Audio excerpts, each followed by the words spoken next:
I'm Nick Hamilton here with the one and only Cherie Johnson. You've seen her in so many things, from Punky Brewster. She played Maxine, which was Laura's friend in Family Matters. She's been on Days of Our Lives. She's been on, I mean, you name it, she's done it. Author, producer, writer. You recently seen her in the film I Do, I Did, which is currently airing on BET occasionally, so check that out when you can. So Cherie, how you doing? I'm great. It's a beautiful day in Malibu. How did you get into acting? I started when I was 6 years old. My uncle David wrote a script and he thought it would be cute to use my name. So he used my name on the show called Punky Brewster. He gave it to me and he said, "Baby, what do you think?" I went and read it and I said, "I think it's great. When do we go to work?"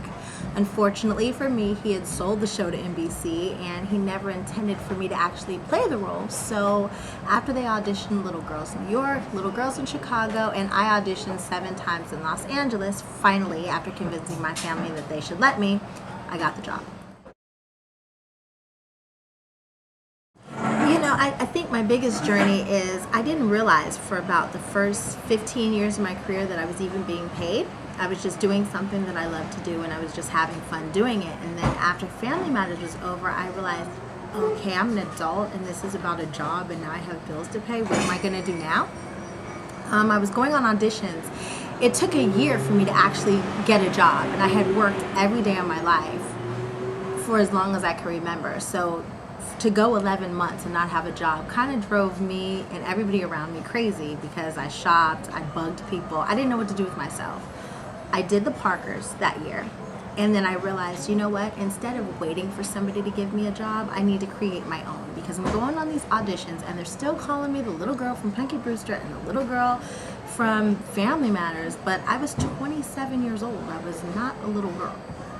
So I took my career into my own hands. I started writing and I started producing.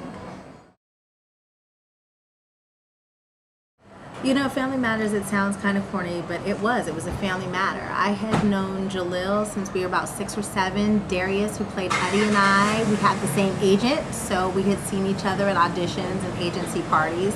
And the guy who played my boyfriend, Waldo, was also on Punky Brewster. I've known him since we were 8 years old.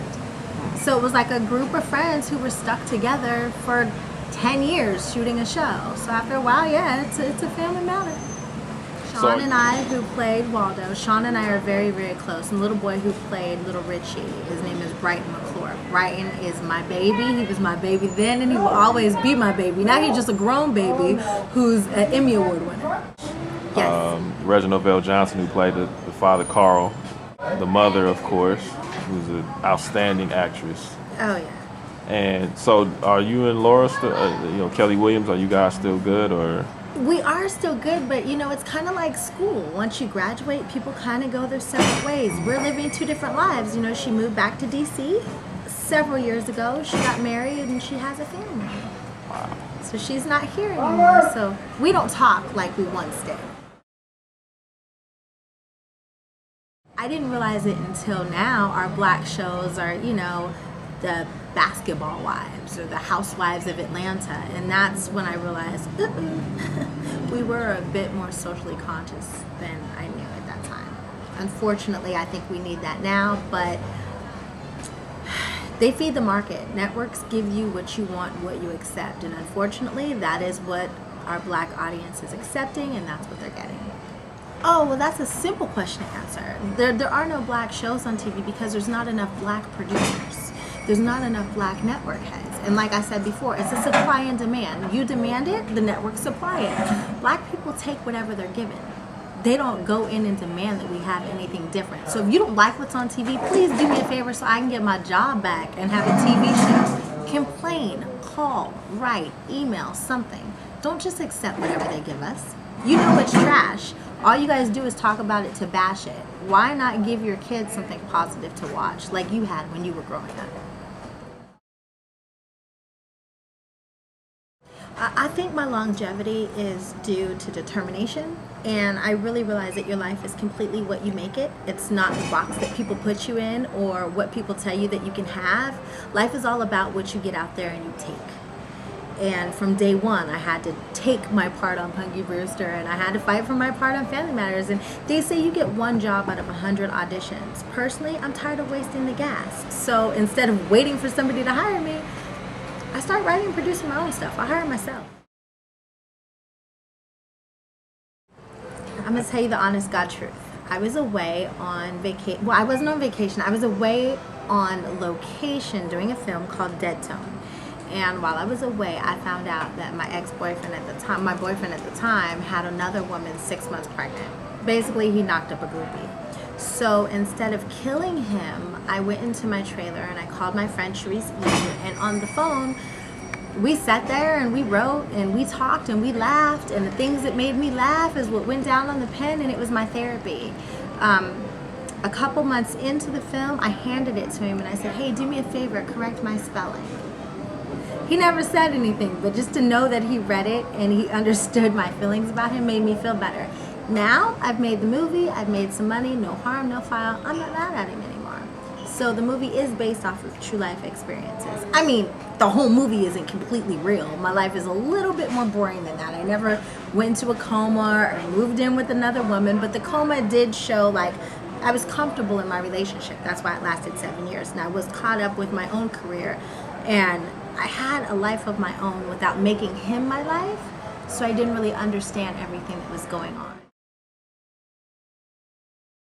There's been a little scandals, I just don't know that they're true. TMZ has picked on me a lot the last couple years. It's always in February. I don't know why, but February is my month. No, I am not engaged. No, Ricky Romance did not give me this ring on my finger. I am not married because I was supposed to be married and I was supposed to be engaged to Ricky. Well, those are two different people. But then I'm a lesbian with the girl Pink Toes from my book trailer, Peaches and Cream. And I'm supposed to be pregnant. I'm not quite sure who I'm pregnant for. I don't know if it's my husband, my fiance, or my gay lover. I'm also not doing Playboy. The picture that TMZ put up that said that I was doing Playboy in Malibu like a couple months ago was really a picture that was taken in Miami 3 years ago. And I didn't do porn either. That was when they said I did porn. After I saw it on Media Takeout, I'm not gonna lie, I kind of wish I did porn, because 500,000 people clicked on to see if I did porn all in one day. If I would have did some porn and I would have sold it on my own website for $10 a pop, I might be on vacation right now. I'm just saying.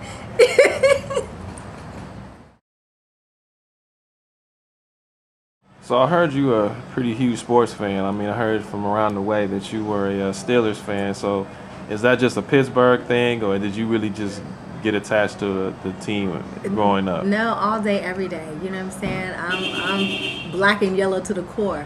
I'm from a small town, and what we have in that town is football. I grew up thinking I was going to be a wide receiver or a quarterback, okay? I thought I was going to be on that field. When you go to get ice cream from the Dairy Queen with your mama, they give it to you in Steeler helmets. You're born in Pittsburgh, you get like a Steeler shot in the hospital. You're not going to root for the Cowboys or the Raiders. I'm a Steeler. Been a Steeler since 1975, a year we also won the Super Bowl. Joe Green was my man. Now it's all about, you know, a little William Gay and a little Ike Taylor. Uh-oh. I love my boys. Uh-oh, she got nicknames, y'all. Uh-oh, watch out. Watch out. You better be careful now, teams. You might pick that up and be like, she's dating Ike Taylor now. Oh, wow. Uh-huh. Ike swagging you Taylor. Uh-huh. You know what I'm saying? I don't know. That's easy. My brother is Mailman. I know he helped put West Coast back on the map with Dr. Dre.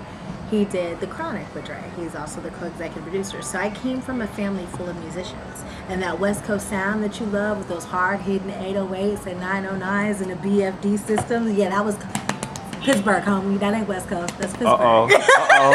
They said Mailman and Sam Snead and everybody from Pittsburgh. Right. You know, somebody said that that's the originator of G-Funk, huh? Okay. Exactly. All right. So all right. yeah, I love me some music, period. I'm a music appreciation major. But yeah, you're talking about like our little local Long Beach artists. I know you're talking about my boy Bam, right? Oh, Bam's a good guy. Bam's a good guy. I love Bam. Bam actually called me in to host one of his mixtapes, and when I got in the studio, it was just like being at home with my brothers. You know, it was all love and a lot of fun and a lot of good music and laughs.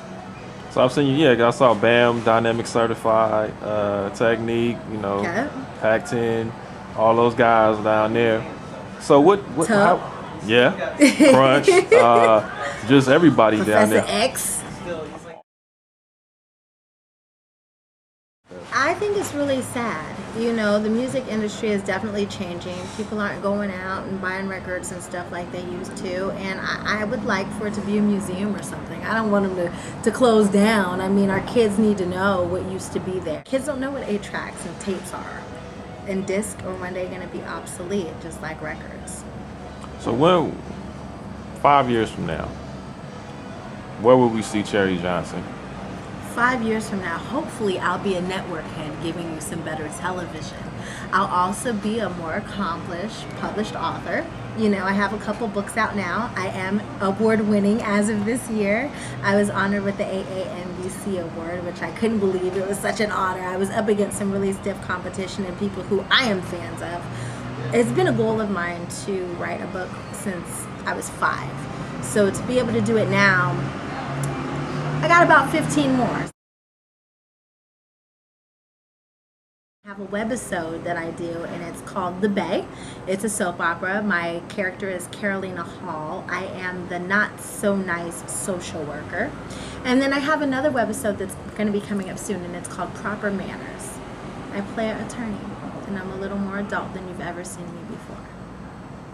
You can find me. I'm a Twitteraholic. I tweet from my phone. I am Cherie Johnson 75. I'm also on Facebook, but my Facebook friends are kind of full. But when they drop off, I always add new people, and that's Cherie Johnson 75. Or you can check out my website, which has everything on it. It is CherieJohnsonOnline.com. It's CherieJohnson online.com. But tweet me. And there you have it. Thanks a lot. Have a great one. Thank you.